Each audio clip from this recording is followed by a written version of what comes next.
प्रभूची स्तुती असो. आता ख्रिस्ताची वधू उचलली जाणार आहे. आता हा वेळ आलेला आहे की ख्रिस्ताची वधू उचलली जाणार आहे. येशू पाण्यावर चालला, पेत्र थोडा वेळ चालला, नंतर त्याला जमलं नाही. ज्यावेळेस तुम्ही आणि मी उचलले जाणार आहोत त्यावेळेस खात्री कोणाला वाटते की मी खरंच प्रभू येईल ना, मी पण चाललोय, 100% मी जाणार आहे, ही खात्री कोणाला वाटते माहिती आहे का? जहाज ज्यावेळेस समुद्रात असतं आणि ज्यावेळेस फार मोठं वादळ उठतं आणि त्या वादळात अशी परिस्थिती तयार होते की आता जहाज बुडणार आहे, आणि मग जे खलाशी असतात त्यांच्याकडे खूप चांगला पर्याय असतो, आणि तो म्हणजे जहाजातलं जड सामान ते फेकून द्यायला सुरुवात करतात. कुठलं सामान जड झालंय ते आज रात्री फेकून द्यायला सुरुवात करा. काय जड आहे? नीतिसूत्रे 27 अध्याय आणि त्याचं 3रं वचन. ज्याला ख्रिस्ताबरोबर स्वर्गाला जायचंय, कारण आता ख्रिस्ताची वधू उचलली जाणार आहे. ज्याला जाण्याची इच्छा आहे त्याच्यासाठी हे वचन आहे की कोणती गोष्ट जड आहे. नीतिसूत्रे 27, Proverbs 27:3. नीतिसूत्रे 27 आणि 3. दगड जड असतो व वाळू वजनाने भारी असते. दगड जड असतो, वाळू वजनाने भारी असते, पण मूर्खाचा राग ह्या दोहोंहून भारी असतो. मूर्खाचा राग ह्या दोन्हीपेक्षा, म्हणजे दगडापेक्षा आणि वाळूपेक्षा तो भारी असतो. राग, द्वेष ह्या भावना घेऊन ख्रिस्ताबरोबर उचललं जाणं अशक्य आहे. बायबल सांगतं रागवा पण पाप करू नका. राग आला पाहिजे, पण तो योग्य ठिकाणी आला पाहिजे. राग यावा, पण तो किती यावा ह्याला लिमिट आहे. तो राग जो दगडापेक्षा आणि वाळूपेक्षा जड आहे तो आज जीवनातून फेकून द्यायला सुरुवात केली पाहिजे. आणि असा फेकून द्या की आज नंतर देवाची लीनता आणि नम्रता तुमच्यामध्ये राहील. जे लोक मनात राग घालून जीवन जगतात, सकाळपासून रात्रीपर्यंत आणि मध्यरात्री राग त्यांचा एवढा अनावर झाला तरी मध्यरात्री उठून ते ओरडू शकतात किंवा कोणाला फोन करून ते भांडू शकतात, कारण की त्यांच्यात तो राग भरलेला आहे. काही राग करणारे लोक असे आहेत की रागवून ते पुढे निघून जातात, परत येऊन ते भांडतात, कारण त्यांच्यातला राग संपत नसतो. आज तो राग जो आम्हाला देवाच्या राज्याच्या विरोधात आहे त्या सगळ्या रागाला फेकून देण्याची गरज आहे. जर आमचा देव प्रीती आहे, जर आमच्या परमेश्वरावर आम्ही भरोसा ठेवलेला आहे आणि आम्ही त्या देवाच्या मागे चालणारे लोक आहोत, तर आमच्यामध्ये पण देवाचं प्रेम भरलेलं असलं पाहिजे. आमचं मुख उघडेल त्यावेळेस आमचा प्रत्येक शब्द नम्रतेचा आणि प्रेमाचा असावा, ही देवाची इच्छा आहे. कोणत्या गोष्टी तुमच्या जीवनात जड झाल्यात, मी फक्त रागाबद्दल बोलत नाहीये, तर ज्याही गोष्टी आपल्या जीवनात जड झाल्यात त्या फेकून द्या आणि एक गोष्ट आज घ्या, ती म्हणजे ख्रिस्ताचं जू आपल्या खांद्यावरती घ्या. आमेन, हालेलुया. मत्ते 11 अध्याय आणि 30 वचन. मॅथ्यू चॅप्टर 11 वर्स 30. मत्ते 11 अध्याय 30 वचन. कारण माझे जू सोयीचे व माझे ओझे हलके आहे. प्रभूने त्याचं जू घ्यायला सांगितलंय तुम्हाला आणि मला. त्या जू घेण्याचे बरेच फायदे आहेत, पुष्कळ अगणित फायदे आहेत. पण ज्यावेळेस त्या देवाचं ओझं, त्याच्या कार्याचं ओझं, त्याच्या राज्याचं जू आपल्यावरती घेतो, तो म्हणतो हे जू हलकं आहे. आणि मी कैक वेळा माझ्या बोलण्यातून मी सांगितलंय मला देवाने काय प्रकट केलंय. हे जू हलकं काय, जू कधी हलकं कसं काय असू शकतं? मग ते जू घ्यायची गरजच काय? जू नेहमी जड असतं प्रियांनो. जी जनावरं त्या जुवाला बांधली जातात, मग ते कुठलेही जनावर असोत, घोड्या असोत, बैल असो, खेचर असो, ज्याच्या खांद्यावरती जू आलं ते जू हलका असूच शकत नाही. पण हे जे जू आहे ना, त्याला दोन बाजू आहेत. ह्या जुवाला किती बाजू आहेत? दोन बाजू आहेत. जू म्हणजे बैलगाडी घेऊन जाताना, नांगर घेऊन जाताना पुढं जे मानेवर टाकतात ना, ते जू, त्याला दोन बाजू आहेत. एका बाजूला हे कार्य पुढं घेऊन जाण्यासाठी जू तुमच्या खांद्यावर आहे, आणि दुसऱ्या बाजूला ते जू प्रभू येशू ख्रिस्ताच्या खांद्यावर आहे. मग ते जू मला हलकं का वाटतं? त्याचं एक कारण आहे, या सेवेत मी एकटा नाहीये, तुम्ही एकटे नाही. तुमचा प्रभू तुमच्याबरोबर रोज चालतो, तुमची सेवा तो तुमच्याद्वारे करून घेतो. मग हे सेवेचं ओझं एवढं आल्यानंतर पण मला भीती का वाटत नाही? विश्वासणाऱ्यांना भीती का वाटत नाही? किंवा ते दडपणात का जात नाही? कारण ते एक काम करतात, ते येशूला उंच करत राहतात. येशूला उंच केल्यामुळे काय होतं? सगळा भार त्याच्या खांद्यावर जातो, आणि लोकांना वाटतं की मी बिना भाराचं पुढं चाललेलो आहे. हालेलुया. प्रभूचं जू, त्याच्या राज्याचं जू घ्या, कर्जाचं जू घेऊ नका, पापाचं जू घेऊ नका, असत्याचं रागाचं जू घेऊ नका. घ्यायचं तर स्वर्गीय देवाचं जू घ्या, कारण आता मंडळी उचलली जाणार आहे. हालेलुया. आता वेळ आलेली आहे की मंडळीने जागृत व्हावं, कारण की आता मंडळी उचलण्यात येणार आहे. देवाच्या प्रिय संतगणांनो, मग स्वर्ग राज्यात कोण जाणार नाही? एक लिस्ट मला मिळाली, ती मी वाचून दाखवतो. या लिस्टमध्ये जर तुमचं नाव आलं असेल तर आज ते नाव कसं खोडलं जाईल ह्याच्याकडं आज रात्री देवाकडं प्रार्थना करा की प्रभू, माझं नाव आता हे लिस्ट वाचून दाखवतं त्याच्यात नसावं. आज एक लिस्ट आहे आपल्याकडं की कोण जाणार नाही. यात कुठं जरी तुम्हाला दिसलं की अरे माझं नाव घेतलंय आज, तर त्या लिस्टमधून तुमचं नाव वगळलं जाण्यासाठी आज काहीतरी तयारी करण्याची गरज आहे. ती लिस्ट 2 ठिकाणी दिली आहे. पहिले करिंथ 6 अध्याय 9 ते 11 वचनं. 1 Corinthians chapter 6 verses 9 to 11. पहिले करिंथ 6 अध्याय 9 ते 11 पर्यंत वचनं. कोण जाणार नाही? अनीतिमान माणसांना देवाच्या राज्याचे वतन मिळणार नाही, हे तुम्हाला ठाऊक नाही काय? फसू नका. आता कोण जाणार नाही ऐका. जारकर्मी, मूर्तीपूजक, व्याभिचारी, स्त्रीसारखा संभोग देणारे, पुरुष संभोग घेणारे, चोर, लोभी, मद्यपी, चहाड व वित्त हरण करणारे यांना देवाच्या राज्याचे वतन मिळणार नाही.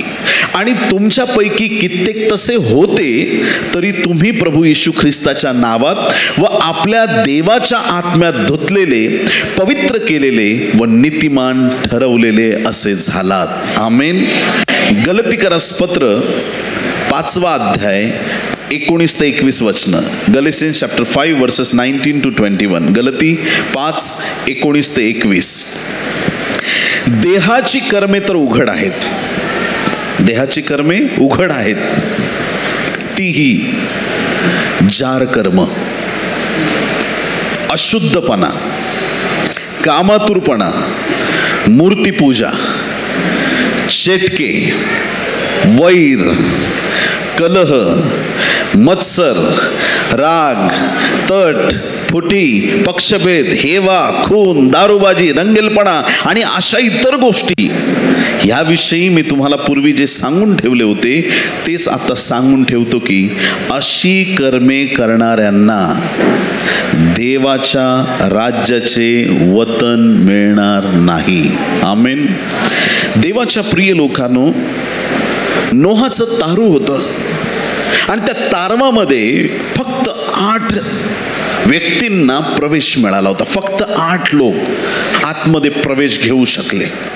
पण आता त्या काळात जसा जलप्रलय येणार होता, संकट येणार होतं, शेवटच्या काळात संकट येणार आहे. पण आता देवाच्या भवनामध्ये फक्त 8 नाही, अनलिमिटेड लोकांना देवाने प्रवेश द्यायचं ठरवलंय. आणि हा प्रवेश मिळालेला असताना किंवा या देवाच्या तारवामध्ये, या मंडळीमध्ये, देवाच्या राज्यामध्ये येण्यासाठी फक्त येऊन बसल्याने आणि घरी निघून जाण्याने तारण मिळत नाही. कान उघडे ठेवून ऐका, लक्ष देऊन ऐका. कदाचित हे संदेश जगात तुम्हाला कोणी सांगणार नाही.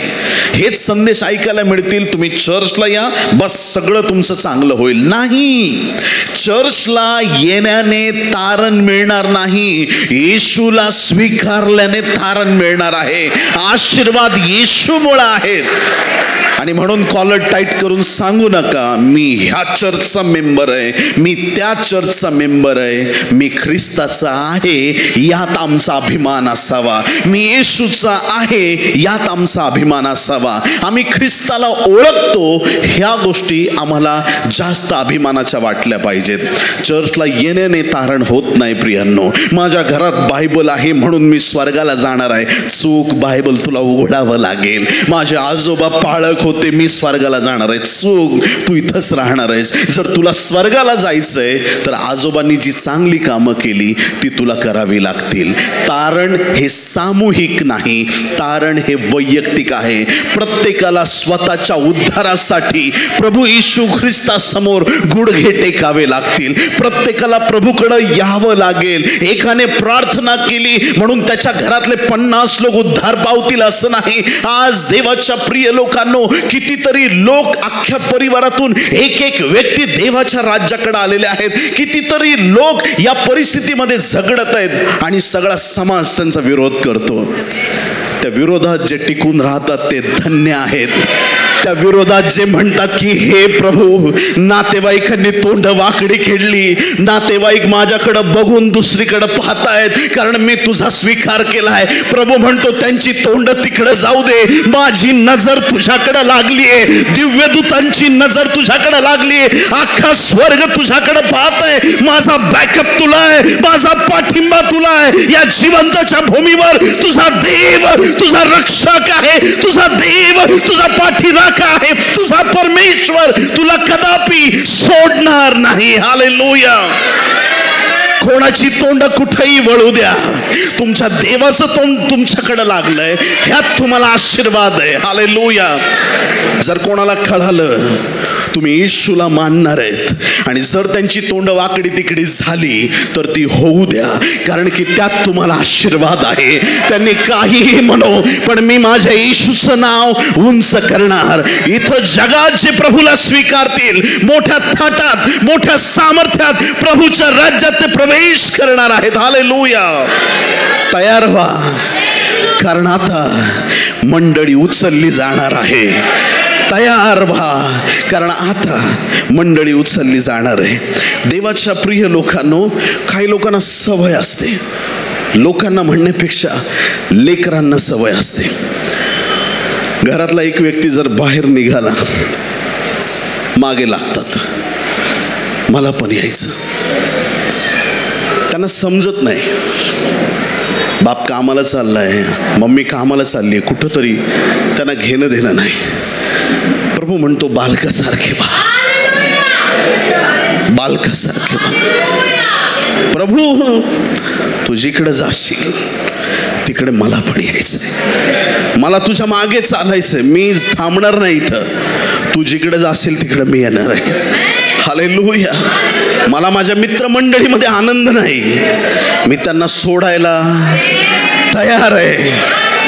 जे मला दारू प्यायला घेऊन जातात त्यांच्यात जायला मला आनंद नाही, मला तुझ्या बरोबर येण्यात आनंद आहे. जे निंदा नालस्ती करत बसतात त्यांच्या बरोबर बसण्यात मला आनंद नाही, मला आनंद माझ्या प्रभू बरोबर आहे. मला तुझ्या बरोबर यायचंय. हालेलुया. देवाच्या प्रिय लोकांनो, या जगात मला वाईट वाटतं कधी कधी की लोक लोकांना फॉलो करतात.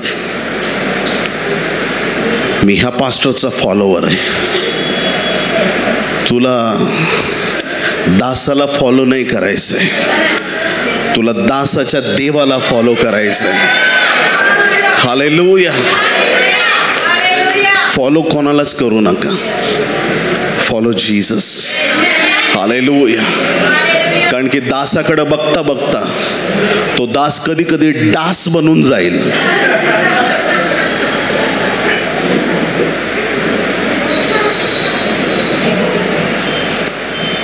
मग तुम्ही बेगॉन स्प्रे शोधायला सुरुवात करा. मी काय करू प्रभू, हा तर असं वागला. माणसांच्या मागे चालू नका, चालायचंय तर तुमच्या देवाच्या मागे चालायला सुरुवात करा.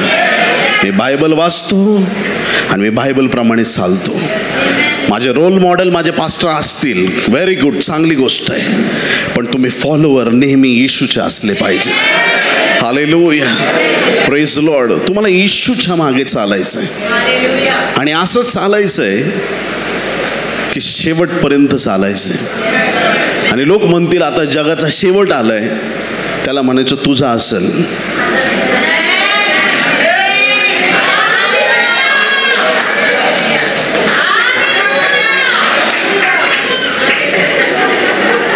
तू इकडे थांब, तुला पूर्ण विराम आहे. माझ्या लाईफला फक्त स्वल्प विराम येत राहतात. आमच्या लाईफला पूर्ण विराम नाहीये. आमच्या जीवनाला फक्त स्वल्प विराम येतात. आमचं जीवन वाढत जातं. हालेलुया. जीवनानंतर जीवन आहे, आशीर्वादानंतर आशीर्वाद आहेत. हालेलुया. एक रूथ आणि नामीची स्टोरी आपल्याला माहिती आहे, खूप छान. नामीला 2 सुना, रूथ आणि अर्पा. आता ती अर्पा जी होती ती पण मावाबीच होती आणि रूथ पण मावाबीच होती. ज्या वेळेस ना नामीचा पती मरण पावलाय आणि रूथ अर्पा ह्या दोन्ही सुनांचे पती म्हणजे या नामीची दोन्ही मुलं मरण पावलेत. म्हणजे घरात आता पुरुष राहिलेलं नाहीये कोणी. मग आता परक्या मुलुखात कोण त्यांना जीवाभावाचं भेटणार किंवा अशा तुटलेल्या परिस्थितीत तिथं राहून काय फायदा आहे. दुष्काळामुळं ते आले होते पूर्वी, परंतु आता अशी परिस्थिती नाही आहे. परत आपल्या गावी बेथलेहमला जाण्याचा नामीने प्लॅन केला. आणि ज्यावेळेस नामीने प्लॅन केलं की आपल्याला तिकडे जायचंय, मग तिने विचार केला, सुना माझ्या तरुण आहेत, करतील दुसरं लग्न, जा आपल्या परिवारात बघा, तुमचं जीवन जसं होईल. आता मी काय म्हातारी बाई, जिथं मिळेल तिथं खाईल, जशी जगेल तशी जगेल, तुम्ही माझी काळजी करू नका, तुम्ही जा. रडल्या तिघी ओक्साबोक्षी.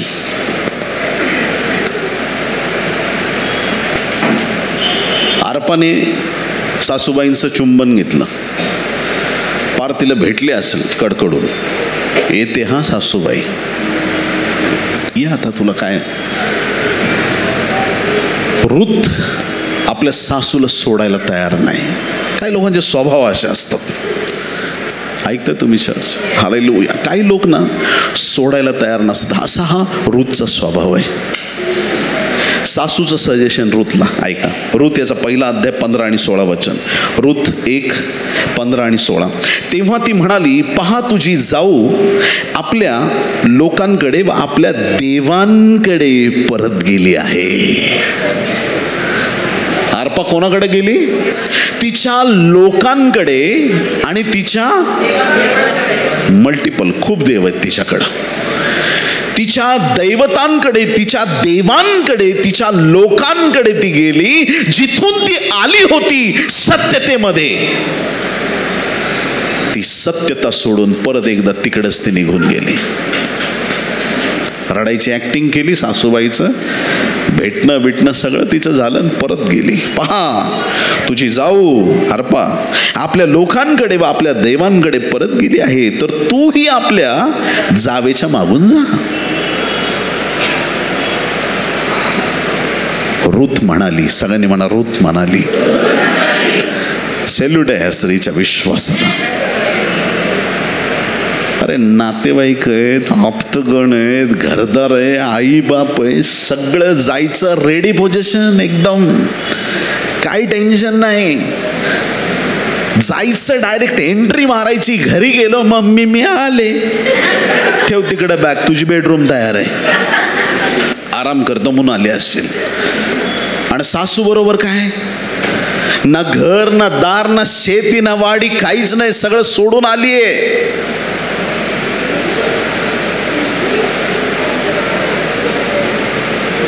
हिरवळीकडे धावणारी बरीच मेंढर आहेत, पण धन्य आहेत ते लोक जे देव चालवतो त्या दिशेने चालतात. हालेलुया. आशीर्वादित आहेत ते लोक ज्यांना परमेश्वराचा आत्मा चालवतो आणि ते चालतात. रूत म्हणाली, मला सोडून जा आणि माझ्या मागे न येता परत जा, असा मला आग्रह करू नका. तुम्ही मोठे आहेत माझ्यापेक्षा, मला तुमचे शब्द ऐकावे लागतील, पण आज मी तुमचं ऐकणार नाही. मला आग्रह करू नका. तुम्ही जेथे जाल तेथे मी येईन. हालेलुया. तुम्ही जिथे जाल तेथे मी येईल. आज येशूला हेच सांगायचं आहे, तू जिथं जाशील तिथं मी येणार. मी येशूला सोडणार नाही. हालेलुया. तुम्ही जिथे जाल तिथे मी जाईल, तुम्ही जिथे राहाल तिथे मी राहील. तू स्वर्गाला राहशील प्रभू, मी पण तुझ्या बरोबर तिथं राहणार आहे. हालेलुया. तुमचे लोक ते माझे लोक. देवदूत तुझे आहेत ना, ते माझ्या पण साठी देवदूत आहेत. तुमचा देव तो माझा देव. हालेलुया. बोलो यीशु मसीह की. रूतने पक्का विश्वास दाखवला. सासू बरोबर बेथलेहेमला पोहोचली, गरीब स्थितीमध्ये पोहोचली, पण माझ्या देवाने तिला गरीब राहू दिलं नाही. जे विश्वासात पक्के आहेत, दारिद्र्य त्यांच्या जीवनात टिकू शकत नाही. जे प्रभूमध्ये मुळावलेले आहेत, त्यांची परिस्थिती बदलल्याखेरीज राहणार नाही. तुम्हाला ज्या दशेत लोकांनी पाहिलं तिथं तुम्ही राहणार नाही. माझ्या देवाची इच्छा आहे, त्यानं तुम्हाला आणि मला उचलून घ्यावं. तयार व्हा, कारण ख्रिस्ताची वधू आता उचलली जाणार आहे. हालेलुया. रूतला ज्या शेतात ती सर्वा वेचत होती, सर्वा म्हणजे पडलेलं धान्य. इस्रायली लोकात पद्धत आहे, गोरगरिबांसाठी सोडून द्यायचं. पडलं झडलं उचलायचं नाही, सगळंच नाही घ्यायचं, राहू दे गरीबाला. इकडं आपले गोडाऊन फुल झालेत, थोडं गरीबाला राहू दे. आणि मग अशी दया व्हायला लागली की काही लोक मुद्दाम जास्त पाडायला लागले, कारण रूतला मिळावं म्हणून. ज्या शेतात ती मोलकरी नव्हती, त्या शेताची ती मालकीन बनली. मालकीन. आज जगात 8-8 घंटे 12-12 घंटे ड्युटी करून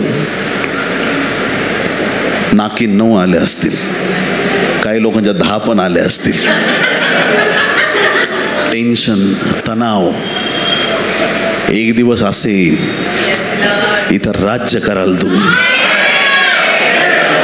माझ्या बायबलमध्ये लिहिलंय, 1000 वर्षाचं राज्य येईल ना, त्यावेळेस तुम्ही या जगावरती राज्य करणार आहात. तुम्ही राजे आणि राण्या असणार आहात. ख्रिस्ताबरोबर परत याल. ज्याला राज्य करायचंय त्याला आज तयार व्हावं लागेल, कारण आता ख्रिस्ताची वधू उचलली जाणार आहे. हालेलुया. आता त्याच गोष्टीचं अगत्य आहे. अब्रामाचा दास ज्यावेळेस इसाकासाठी मुलगी बघण्यासाठी आला, त्यावेळेस त्याने देवाकडं जो विचार मांडला किंवा जे मागितलं त्याने, अशाशी मुलगी यावी जी मला माझ्या उंटांना पाणी देईल, अशी मुलगी दे. आली एक मुलगी. गावात खूप मुली होत्या. हालेलुया.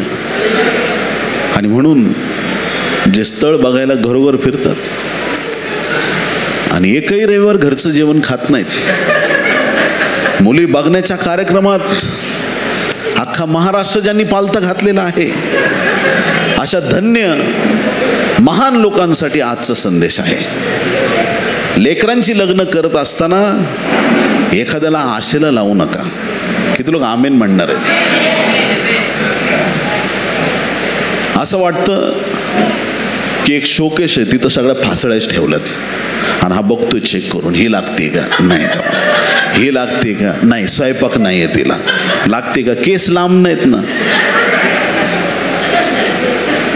थोडी अजून गोरी पाहिजे होती, नाक असं पाहिजे होतं, हे पाहिजे होतं, आणि स्वतःला आरशात बघत नाही ते लोक कधीच. मुलाला गव्हर्नमेंट जॉब आहे, मुलाचा बिझनेस आहे, ग्रॅज्युएट झालाय, ग्रॅज्युएट.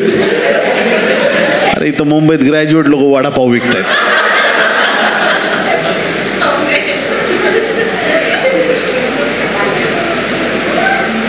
देवाच्या प्रिय लोकांनो, त्या दासाने एक देवाकडे फक्त एक शब्द टाकला आणि एक्झॅक्ट परमेश्वराने उत्तर दिलं, आणि अगदी तीच मुलगी जी देवाच्या योजनेतली होती ती आली.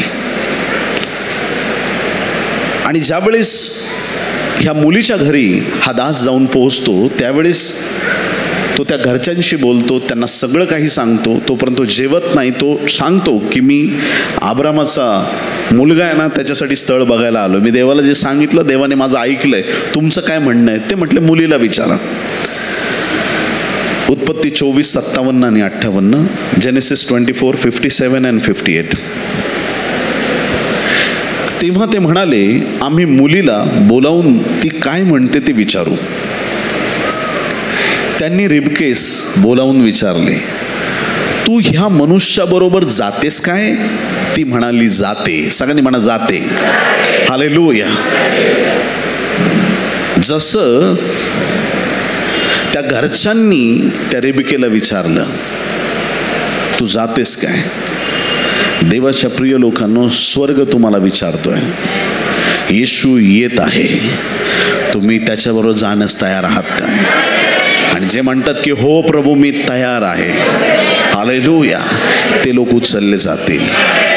तयार व्हा, कारण ख्रिस्ताची वधू आता उचलली जाणार आहे. हालेलुया. ख्रिस्ताची वधू फार धोक्यात आणि संकटात आहे असं खूप लोकांना वाटतं. नाही, देव मेकअप करतोय. हालेलुया. ख्रिस्ताच्या वधूला देव प्रिपेअर करतोय.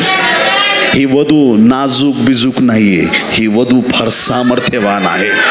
ही वधू भेकड घाबरट नाहीये, ही वधू सामर्थ्याने भरलेली आहे. बोलो येशू मसीह की. आज जर प्रभू आला, मंडळीला घेऊन गेला आणि म्हटलं मी 2 दिवस हवेत वरच थांबतो, उदाहरण आहे, आणि तुम्हाला मुभा देतो, जेवढं कुणाला धुवायचंय तेवढं धुवा. मी तुम्हाला सांगतो, ख्रिश्चन लोकांनी एवढी बरबादी जगात कोणी नाही करू शकत. हे पहाडासारखे, हत्तीसारखे एकदम जोरदार लोक, एखाद्याने शिवी घेतली, खाली मान घालून, सॉरी हा ब्रदर, चुकलं माझं. त्यांना वाटतं लोकांना, अरे ह्याच्यात ताकद नाही, हा घाबरट आहे. अरे येड्यांनो, त्या ख्रिस्ताच्या सेवेने आमचे हात बांधलेले आहेत. हालेलुया. त्याच्या रक्ताने आमच्या मुखामधून वाईट गोष्टी काढणं बंद केलंय.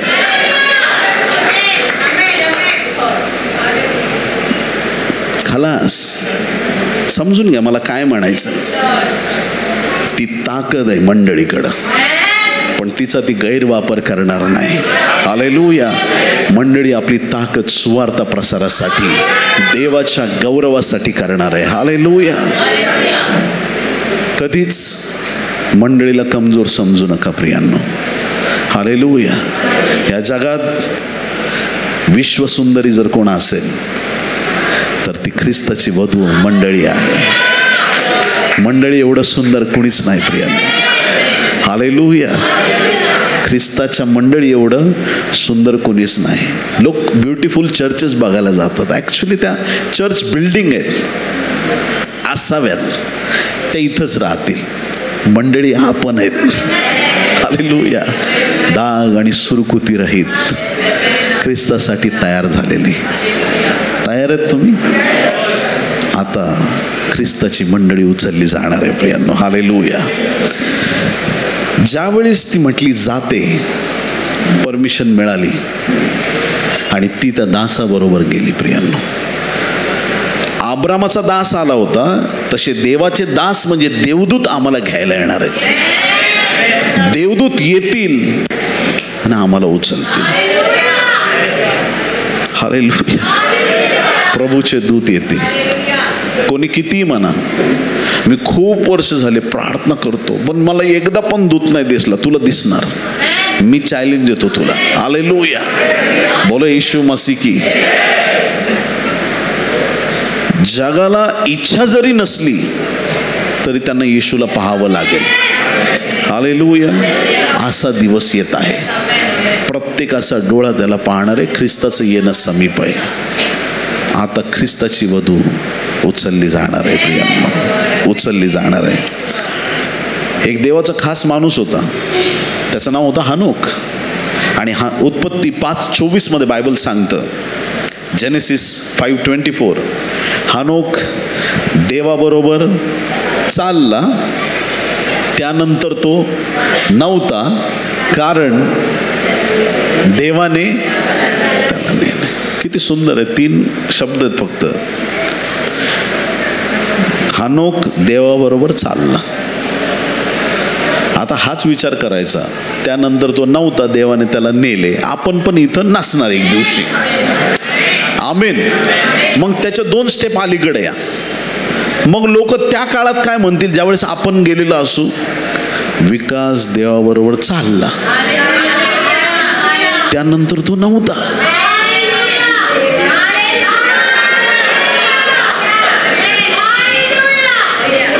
स्वतःचं नाव घेऊन म्हणून बघा काय भारी वाटतं माहितीये.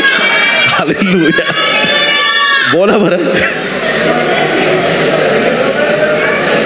त्या हनोकच्या जागेवरती तुमचं नाव. देवाबरोबर चालला, त्यानंतर तो नव्हता, कारण देवाने त्याला नेले. एक दिवस तुम्ही चर्चेचा विषय होणार आहेत. लोक आठवण काढून काढून रडतील. मला खूप सांगत होता पण मी ऐकलं नाही. तो देवाबरोबर चालला, ती देवाबरोबर चालली, त्यानंतर ती नव्हती, कारण देवाने तिला नेले. हालेलुया. ख्रिस्ताची मंडळी ख्रिस्ताबरोबर चालता चालता एक दिवशी या जगातून डिसअपिअर होणार आहे. देवाबरोबर चालत राहा. शेजारच्याला सांगा, देवाबरोबर चालत राहा. देवाबरोबर चालत राहा, कारण आता ख्रिस्ताची वधू उचलली जाणार आहे. आमेन. हालेलुया. काय सिच्युएशन असेल बघा. 3 उदाहरणं बायबलमध्ये दिलेत की कसे कोण उचलले जातील. एक शेताबद्दल सांगितलंय, त्याच्यानंतर एक जात्याबद्दल सांगितलं आणि एक बाजेबद्दल सांगितलं. बाज म्हणजे कॉट, झोपण्याचा. मत्तई 24:40 मध्ये, मॅथ्यू 24:40, त्यावेळेस शेतात असलेल्या दोघांपैकी त्यावेळेस शेतात असलेल्या दोघांपैकी एक घेतला जाईल व एक ठेवला जाईल. कुठं? शेतात. एक घेतला जाईल, एक ठेवला जाईल. दुसरं, त्याच अध्यायात पुढचं वचन, मत्तई 24:41. मत्तई 24:41, जात्यावर दळत बसलेल्या दोघींपैकी एक घेतली जाईल व एक ठेवली जाईल. शेतात 2 जण होते, खुरपणी करत असतील, पेंड्या बांधतायत, काहीतरी काम चालू आहे त्यांचं दोघांचं. मोळी दे रे इकडं. हा मोळी द्यायला गेलाय आणि तो घ्यायलाच तयार नाही. डायरेक्ट, अरे मी चाललो, अरे मोळी तर घे, तुलाच राहू दे. एक घेतला जाईल, एक ठेवला जाईल. जात्यावर दोघी दळत बसलेले असतील. पहिली माझी ओवी ना, येशूला धन्यवाद देते, आहे की नाही? चालू असेल. अनेकीचे भरतेच निंदा, काही जगी गोष्टी कशात तरी गुरफटलेली असेल, सैतानी गोष्टींमध्ये. एक ठेवली जाईल, एक घेतली जाईल. दोघी नाही घेतल्या जाणार, एक राहील, एक जाईल. प्रियांनो, पुढे बायबल काय सांगताय का? लूक 17 अध्याय 34 ते 37. लूक 17 34 ते 37. मी तुम्हाला सांगतो, त्या रात्री एका बाजेवर दोघे असतील, एक घेतला जाईल व दुसरा तेथेच ठेवला जाईल. आता दोघं बाजेवर असतील. आता ही बाज ज्या वेळेस म्हणतो आपण त्यावेळेस बऱ्याच गोष्टी आहेत. आराम करणं, झोपी जाणं, आणि जास्तीत जास्त वेळा उठ आपली बाज उचलून घेऊन चालू लाग. म्हणजे काय? आजारात. माहित नाही, कदाचित 2 लोक आयुष्यात पडलेले असतील, मे बी लास्ट. हे प्रभू, माहित नाही मला किती वेळ राहिलाय, पण मला विश्वास आहे याही परिस्थितीत तू माझ्या बरोबर आहेस. त्याच्या बाजूचा, ये देवा तुला मीच भेटलो का? असा कसा देव आहेस तू? बाजेवर 2 असतील. येशूच्या बाजूला पण 2 होते. शेवटच्या काळात पण बाजेवर 2 असतील. शेतातले 2 कोण आहेत? शेत म्हणजे काय? 2 अर्थ आहेत. शेत म्हणजे जग, आणि शेत म्हणजे अजून एक अर्थ आहे, द्राक्ष मळ्यातले कामकरी, देवाच्या राज्यातले लोक, सेवा करणारे लोक. सेवा करणारा प्रत्येक जण स्वर्गाच्या राज्यात जाणार नाही, नाही जाणार. शॉकिंग आहे, पण हेच खरं आहे. हालेलुया. काही लोक ऍक्टिंग करतात, प्रभूजी प्रभूजी, मी मोठा पास्टर, तुला लवकर प्लास्टर लागल. दिखाव्याची सेवा नकोय. कोई देख रहा है.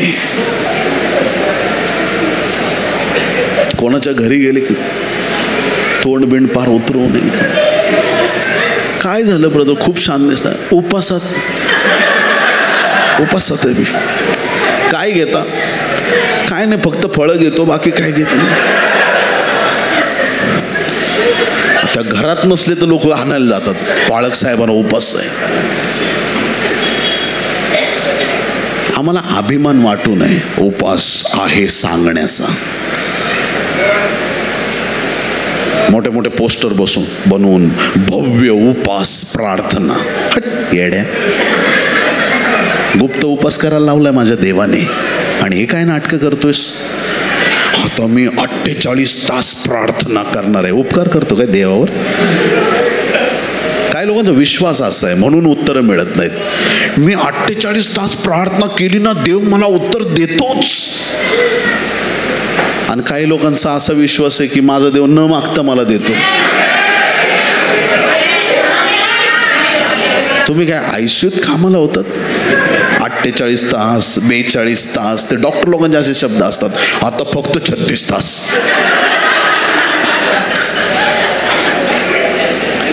ज्याला पटतंय त्यांनी करा, मी विरोध करत नाही, पण विश्वास तसा नका ठेवू. मी तर म्हणतो रात्रंदिवस प्रार्थना करा.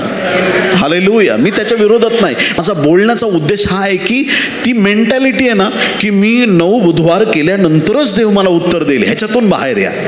हा कचरा आहे देवाच्या राज्यातला. मी उपास केला तरच देव माझा ऐकतो. नाही, तू उपास कर, नाही तर नको करू. तो दया करणारा देव आहे रे. तो आशीर्वाद देणारा देव आहे. तो सामर्थ्याचा प्रभू आहे. स्वतःला प्रबळ करण्यासाठी कर, तुला काय करायचं ते. शेतात 2 असतील, एक घेतलं जाईल. जात्यावर दोघी दळत असतील. शेतात काम करणारे म्हणजे पूर्ण वेळ सेवा करणारे सेवक आहेत, अर्थ. जात्यावर दळणारे म्हणजे काम करून सेवा करणारे लोक आहेत. ते पण फुल सगळे जाणार नाही. दिखावा बंद. देवाशी पर्सनल रिलेशनशिप स्ट्रॉंग पाहिजे. तसे चेहरे उतरून कधीच राहू नका. प्रेयरमध्ये आता सामर्थ्यच वाटत नाही पहिल्यासारखं. काय झालं? सध्या काय देवाचा आरामाचा टाइम आहे? काय झालंय सध्या? नाही, आता ही जगातली परिस्थिती अशी, चर्चेसचा अशा अडचणी, हे ते, एवढं असं पहिल्यासारखं. हट, तोंड बंद कर. लगेच आडवा त्या लोकांना, अशा बोलणाऱ्यांना. असं नसतं. तो सदैव दया करणारा देव आहे, सदैव. हालेलुया. काही संपेल जगातलं, त्याची कृपा आमच्यावरची कधी संपणार नाही. त्याच्या करुणेत कधी खंड पडत नाही. त्याचं प्रेम कधी संपत नाही. अनलिमिटेड देवाची लेकरं आहेत तुम्ही. त्याच्या घरात लिमिटलेस आशीर्वाद आहेत. ज्याला कळाला असताना तो उठून नाचला असता. अनलिमिटेडचा अर्थ कळतो तुम्हाला? तुमची सॅलरी लिमिटेड आहे, महिन्याला एवढेच भेटणार, चल निकल, उतना लेके. देवाच्या दरबारात या, देवाला मागून बघा, असा देईल ना. तुम्ही म्हणलं बस प्रभू, ईडीवाले मागं लागतील, बस आता बस. प्रभू म्हणलं नाही, घे, लागू दे कोणाला लागायचं. हालेलुया. तुमचे आशीर्वाद अनलिमिटेड आहेत. त्या अनलिमिटेड आशीर्वादासाठी, त्या अनलिमिटेड देवाच्या प्राप्तीसाठी आज जात्यावर जरी दळताय, तुमचं काम तुम्ही करताय, ते करता करता तुम्ही जी सेवा करताय, देवाचं गौरव करताय, त्याच्यात खंड पडू देऊ नका. हालेलुया. ओझ्याने दबून जाऊ नका. ख्रिस्ताचा हात तुमच्या जीवनावरती आहे. देवाचा अनुग्रह तुमच्या जीवनावरती आहे. बाजेवर झोपणारे दोघे जण, एक घेतला जाईल, एक खालीच राहील. त्याच अध्यायात 17व्या अध्यायातली 34, 35 आणि 36 तिन्ही वचनं आपल्याला वाचायची. 17 लूक 17, 34 लूक 17:34 पासून परत वाचतो, ऐका. मी तुम्हाला सांगतो, त्या रात्री एका बाजेवर दोघे असतील, एक घेतला जाईल व दुसरा तेथेच ठेवला जाईल. दोघी मिळून दळत असतील, एक घेतली जाईल व दुसरी तेथेच ठेवली जाईल. 36 आणि 37 एकत्र वचनात. त्यांनी त्याला म्हटले, प्रभूजी कोठे? त्याने त्यांना म्हटले, जेथे प्रेते आहेत तेथे गिधाडे जमतील. सगळ्यांनी म्हणा, जेथे प्रेते आहेत. मोठ्याने म्हणा, जेथे प्रेते आहेत तेथे गिधाडे जमतील. गिधाडे म्हणजे कोण? बघितला गिधाड नावाचा प्राणी? मासा बघितला गिधाड नावाचा? काय येतो? पक्षी आहे गिधाड नावाचा. काय करतो तो? प्रेत खाणारा असा पक्षी आहे. कावळा पण त्या जमातीतला एक. सगळे पक्षी नाही खात प्रेत. त्यातल्या त्यात टॉप मध्ये गिधाड आहे. प्रेत असलं का गिधाड जमणार असं लिहिलेलं आहे. देवाच्या प्रिय लोकांनो, मुर्द्यांच्या जवळ गिधाड जमतील. तुम्हाला माहिती आहे का, ज्यावेळेस अब्रामाने काही अर्पणं देवाला दिली होती, हिंस्र पक्षी तिथं आले होते. आणि मग त्याचा अर्थ त्या सर्व गोष्टींशी जोडण्यात आला की ज्या दास्यामध्ये त्याची संतती म्हणजे इस्रायल लोक जाणार होते, पुढं त्याचा उलगडा आहे. हो की नाही? येस. ज्या वेळेस तो पेरणारा चालला होता, पाखरांनी ते वाटेवरचं बीज, आणि त्या पाखरांना कशाची उपमा दिली आहे? Very good. पाखरांना कशाची उपमा दिली आहे? सैतानाची. ही गिधाड आहेत. ही दुरात्म्याची आणि सैतानाची सत्ता आहे. जिथे प्रेत आहेत त्या मुर्द्यांजवळ तो मेलेला सैतान तिथं जातो. कळतंय तुम्हाला काय म्हणायचंय? आता मी फार मोठं एक स्टेटमेंट करणार आहे. येशू ख्रिस्त जीवन आहे, आणि ज्याच्याकडे जीवन नाही तो प्रेतासारखा आहे. त्याच्या मागं गिधाडं लागतील. ज्याच्या जीवनात येशूचं नाव आहे, गिधाडं त्याच्यापासून लांब पडतील. तुम्हाला कळालं मी काय संदर्भ जोडतोय? प्रभू तुम्हाला आशीर्वादित करू. म्हणजे मला काय सांगायचंय, जो व्यक्ती पवित्र आत्म्याने भरलेला आहे, कान उघडे ठेवून ऐका.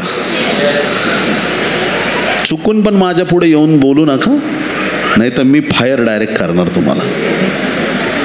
शैतान मला खूप त्रास देतोय,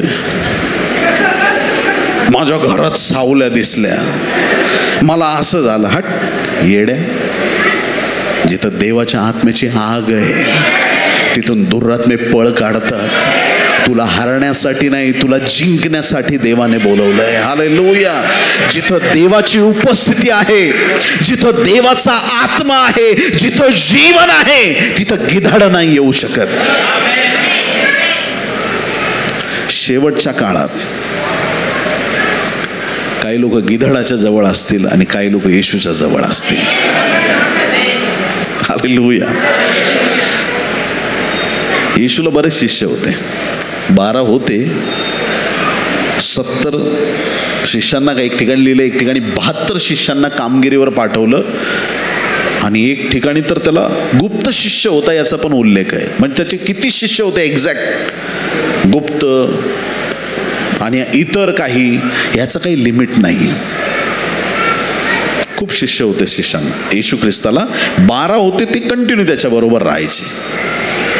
परंतु त्याच्या शिष्यांपैकी एक जण, कोणीतरी त्या बाकीच्यांपैकी, मत्ते 8:21 आणि 22, मत्ते 8:21 आणि 22. मग त्याच्या शिष्यांपैकी आणखी एक जण त्याला म्हणाला, प्रभूजी, मला पहिल्याने आपल्या बापाला पुरण्यास जाऊ द्या. येशूने त्याला म्हटले, तू माझ्या मागे ये आणि मेलेल्यांना त्यांच्या मेलेल्यास पुरू दे. कळतंय आपल्याला? येशू ख्रिस्ताने सांगितलं मेलेल्यांना त्यांच्या मेलेल्यांना पुरू दे. याचा अर्थ काय? एक व्यक्ती मरण पावलाय आणि प्रभू सांगतो मेलेल्यांना पुरू दे. म्हणजे काय? कबरीतून मुर्दे बाहेर येतील, त्याला पुरतील तर परत जाऊन झोपतील. हाय का त्याचा अर्थ? नाही. काही लोक जिवंत असताना मुर्द्यासारखं जीवन जगतात आणि काही लोक कुठं दिसो न दिसो ते प्रत्येकाच्या मैतीला नक्की दिसतात, जिवंतपणी नाही दिसत. हॅलो, मी खूप आजारी पडलो रे दादा, मला भेटायला प्लीज, मला भेटायला, मी खूप आजारी पडलो. नाही. आणि मैत्री, अरे तो गेला, हा आत्ता आलो 5 मिनिटात. काही लोकांना फक्त लग्न, मैती, वाढदिवस, आज चर्चला नाही जमणार, मैतीला जायचं, ह्या कार्यक्रमाला जायचं, त्या कार्यक्रमाला, निमित्त. आणि लोक गुरफटून गेलेत. प्रभू म्हणतो मेलेल्यांना त्यांच्या मेलेल्यांना पुरू दे. देवाच्या प्रिय लोकांनो, ख्रिस्त नाही तर हे जीवन मृत झाल्यासारखं आहे. आज आमच्या जीवनात येशू आहे, त्याच्यामुळे तुम्ही आणि मी जीवनातून जीवनात पार जाणार आहोत. ख्रिस्ताचं येणं समीप आहे. तयार व्हा, कारण आता ख्रिस्ताची वधू उचलली जाणार आहे. हालेलुया. तयार आहात तुम्ही? नक्की. आज प्रभू आला तर, जर काही गोष्ट असतील जीवनामध्ये तर आज त्या गोष्टींचा त्याग करा. देवाला विचारा. मी रोज विचारतो, आज पण विचारतो, काय करू प्रभू, मला सांग. कुठली गोष्ट नाही आहे तुझ्यापासून. जगातलं काय आहे नाही ते आपल्याकडून निघून गेलं तर चालेल, पण आमच्या देवाची उपस्थिती आमच्या जीवनातून हटता कामा नये. हालेलुया. कोणी रागवला, कोणाला काय झालं चालेल, पण आपल्या जीवनामध्ये असलेल्या ख्रिस्ताची उपस्थिती कधी हरवू नका. आमेन. हालेलुया. हनोक देवाबरोबर चालला, त्यानंतर तो नव्हता, कारण देवाने त्याला नेले. हालेलुया. रोज प्रभू बरोबर चालायचं आहे, कारण आता ख्रिस्ताची वधू उचलली जाणार आहे. आमेन. हालेलुया. या एक प्रार्थना करूया, आपलं लक्ष प्रभूकडे केंद्रित करूया.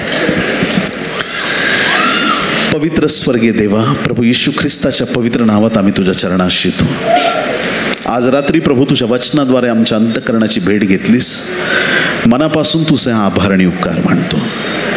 प्रभू तुझं येणं समीप आहे आणि प्रभू तुझ्या येण्याची मंडळी आणि आत्मा वाट पाहत आहे. आत्मा आणि वधू म्हणते, ये प्रभू येशू. स्वर्गीय देवा, आज आम्ही तुझ्याकडे प्रार्थना करतो. ख्रिस्ताच्या आगमनासाठी मंडळीची तयारी तू करत आहेस प्रभू. आमच्या अंतःकरणाची तू तयारी करत आहेस, आमच्या जीवनाची तयारी करत आहेस. तुला आम्ही धन्यवाद देतो. जे नाशाच्या मार्गाकडे आहेत त्यांना तुझकडे आणण्यासाठी, त्यांना सत्य मार्ग कळवण्यासाठी आमचा वापर कर प्रभू. तुला धन्यवाद, कारण आता ख्रिस्त आपल्या मंडळीला घेण्यासाठी येत आहे. तुझी वधू येशू राजा उचलली जाण्यासाठी तयार आहे प्रभू. तुला धन्यवाद देतो. तुझी कृपादृष्टी कर, तुझं सहाय्य कर. हा वेळ समय तुझ्या हाती घे प्रभू. ही सर्व प्रार्थना उद्धारक येशूच्या गोड, पवित्र आणि सर्वोच्च नावात मागतो म्हणून पिते ऐक. आमेन, आमेन, आमेन. जोरदार टाळ्या वाजून प्रभूला धन्यवाद देऊया.